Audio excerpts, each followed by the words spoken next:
Shalom Aleichem, Besem Yeshua HaMashiach, salam sejahtera di dalam nama Tuhan Yesus Kristus. Bersama saya Pendeta Henry Tandianta, MPS. Kali ini saya akan menjawab pertanyaan dari Pak Andreas ya, Pak Andreas di kota Semarang, Jawa Tengah. Judulnya begini ya, Paulus versus Paulus Yong, ya saudara ya.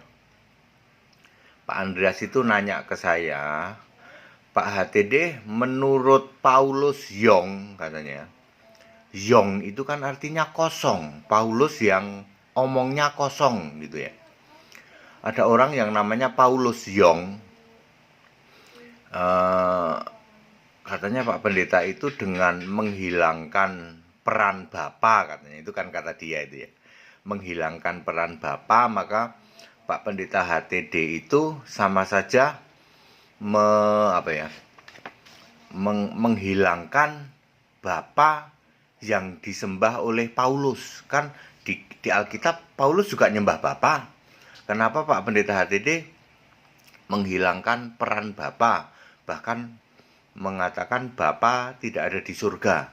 Itu kan berarti menghilangkan Bapa yang disembah oleh Paulus ya. Iya, Pak Andreas memang benar, Paulus itu menyembah Bapa.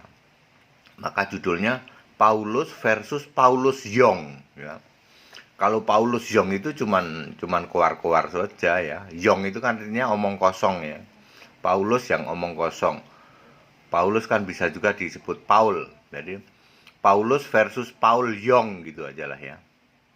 Katanya Paul Yong atau Paulus Yong itu orangnya nggak di Indonesia ya, beraninya keluar-keluar tapi nggak ada di Indonesia. Ya. Baik Pak Andreas, Paulus memang menyembah Bapa. Paulus yang di Alkitab loh ya, Paulus yang di Alkitab memang menyembah Bapa. Efesus 3 ayat 14. Paulus ngomong gini, aku sujud ya, berdoa kepada Bapa. Jadi Paulus itu sujud menyembah berdoa kepada Bapa. Ayat Alkitabnya cukup pendek, Efesus 3 ayat 14. Lalu siapa Bapa yang dimaksud oleh Paulus di dalam Efesus 3 ayat 14? Ini yang digagal pahami oleh Paul Yong. Ya namanya saja Yong. Ya, omong kosong, pikirannya kosong ya. Paulus tidak pernah menjadi murid Yesus ya. Paulus itu tidak pernah jadi murid Yesus waktu Yesus jadi manusia. Jadi Paulus beda dengan misalnya Matius, Petrus, dengan Matius, dengan Yohanes, dan lain-lain ke-12 murid itu ya. Paulus tidak pernah jadi murid Yesus fisik jadi manusia waktu Yesus fisik jadi manusia, sehingga Paulus tidak pernah kenal Bapa ya. Bapa yang Yesus sujud Paulus nggak pernah kenal. Bapa yang Yesus nyuruh doa Bapa kami Paulus tidak pernah kenal. Bapa yang ada di dalam baptisan demi dalam nama Bapa dan Anak dan Roh Kudus Paulus tidak pernah kenal. Sekali lagi, Paulus bukan murid Yesus. Jadi Paulus tidak pernah kenal Bapa. Bapa yang Yesus sujud itu loh, Bapa yang Yesus di Taman Getsemani bilang, ya Aba, ya Bapa ya. Paulus tidak pernah kenal Bapa yang itu. Lah terus bagaimana Paulus bisa bilang aku sujud kepada Bapa? Bapa mana yang dimaksud oleh Paulus? Paulus adalah ahli kitab gitu, ahli Taurat, ahli kitab-kitab Yahudi ya. Maka Bapa yang dimaksud oleh Paulus adalah yang dia baca dari kitab-kitab Perjanjian Lama ya. Ada dua kata Bapa di dalam Perjanjian Lama, yaitu Yesaya 9 ayat 5 sebagai Bapa yang kekal, dan Yesaya 63 ayat 16 Bapa yang namamu adalah penebus. Inilah Bapa yang dimaksud oleh Paulus. Ini akan mudah diuji dengan Efesus 3 ayat berikutnya, ayat 15. Ya.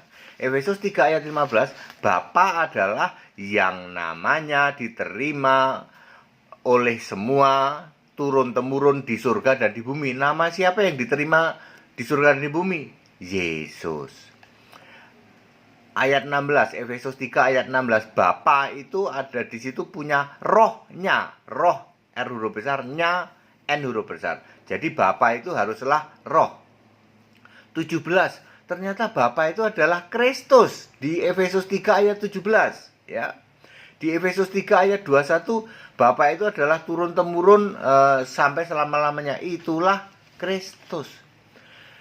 Jadi Paulus menyembah Bapa, maksudnya menyembah Yesus Kristus. Beda dengan Paul Yong, ya. Paul Yong yang katanya tidak di Indonesia ini, di Jerman apa di mana, koar-koar, ya. Dia mengatakan HTD menghilangkan Bapa katanya. Pikiranmu yang mampet, yang kamu salahin HTD, ya. Paul Yong atau Paulus Yong ini adalah dedengkot Tritunggal, ya. Dia tidak paham bahwa Paulus yang di Alkitab bukan murid Yesus, tidak pernah tahu yang namanya Bapa. Jadi Bapa yang dimaksud oleh Paulus adalah Yesus Kristus. Paulus penyembah Yesus Kristus, kalau Paul Yong penyembah Bapa iblis. Pasti, Pak, pasti. Ya. Jadi clear ya Pak Andreas di Kota Semarang, Paulus versus Paul Yong, ya, atau Paulus Yong.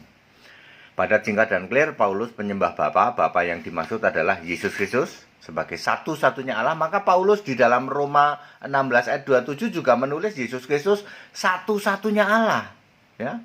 Roma 9 ayat 5 juga Paulus menulis Mesias harus dipuja, ya, dipuji selama-lamanya. Mesias adalah Allah yang harus dipuji selama-lamanya. Jadi Paulus konsisten. Yang disembah itu adalah Yesus Kristus. Dialah yang disebut oleh Paulus Bapa kekal, Bapa yang adalah penebus, ya. Karena Paulus tidak pernah kenal dengan Bapa yang kiasan, yang Yesus sujud, ya, yang orang-orang pada doa Bapa kami, nggak pernah kenal itu Paulus, ya. Beda dengan Paul Yong yang hidup di zaman sekarang, tapi yang disembah masih Bapa. Siapakah Bapa yang disembah Paul Yong? Dijamin Bapa iblis, ya. Paul Yong, sebelum kamu marah, jawab dulu pertanyaanku. Tunjukkan ada Bapa di surga. Ya, terakhir kan 10M. Bagi siapa saja yang bisa menunjukkan ada Bapa di surga. Ya. Silahkan pakai ayat Alkitab, ya. Sebelum kamu marah kepada HTD, tunjukkan ayat Alkitab ada Bapa di surga. Pada singkat dan clear ya Pak Andreas, ya. Paulus versus Paul Yong. Bapak Ibu Saudara, ayo kita mempelajari Alkitab dengan lebih baik, ya, supaya kita tahu, ya, tidak diombang-ambingkan oleh pengajaran-pengajaran sesat gitu, ya, seperti Paul Yong ini, ya. Baik, segala hormat kemuliaan untuk Yesus Allah yang benar. Ayo ikut sekolah Alkitab, ya, ada program bahasa Indonesia maupun program bahasa Inggris. Segala hormat kemuliaan untuk Yesus Allah yang benar, satu-satunya Allah, sebelum segala abad, sekarang sampai selama-lamanya. Haleluya. Tetap bersama saya, Pendeta Henry Tandianta MPS.